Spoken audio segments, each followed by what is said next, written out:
Hi, I'm Bill, the Domestic Monk. Welcome back to another video, and thanks very much for watching.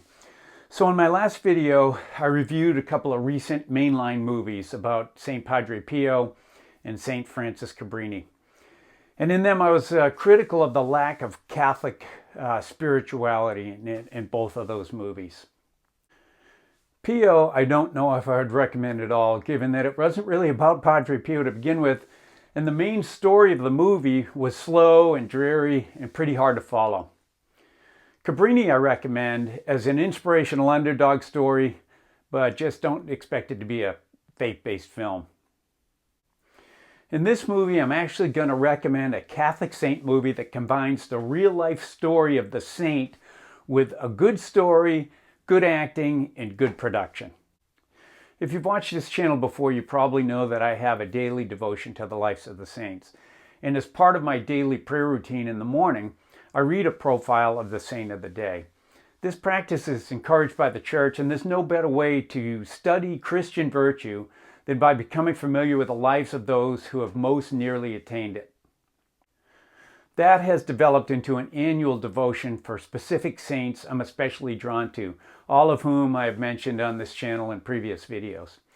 They include the early Christian martyrs, Perpetua and Felicity, whose account of their martyrdom was recorded by Saint Perpetua herself in her diary.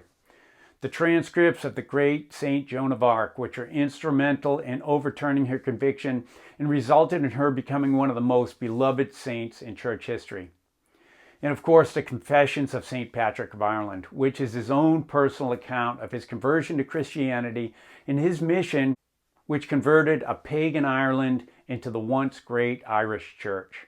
I try and read each of these accounts every year on or about the feast day of each of those saints. There is a movie about St. Patrick I can wholeheartedly recommend, and it's called I Am Patrick, the Patron Saint of Ireland.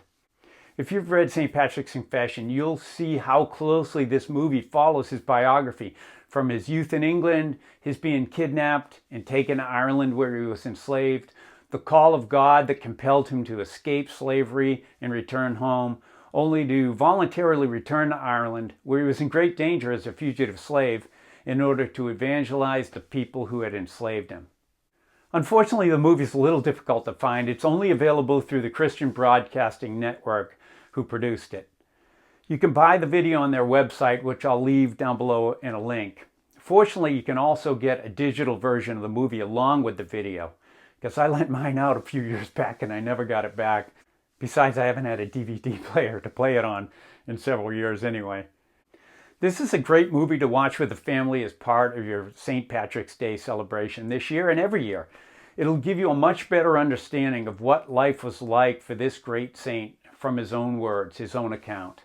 I also highly recommend reading his confession, which in contrast to St. Augustine's confession, although fantastic and a Catholic spiritual classic, this one is very short and very easy to read.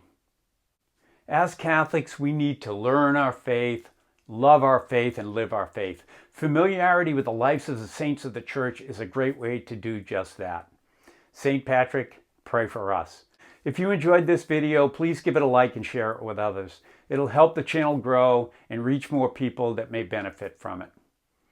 So, thanks very much for watching, and as always, Siempre Adelante.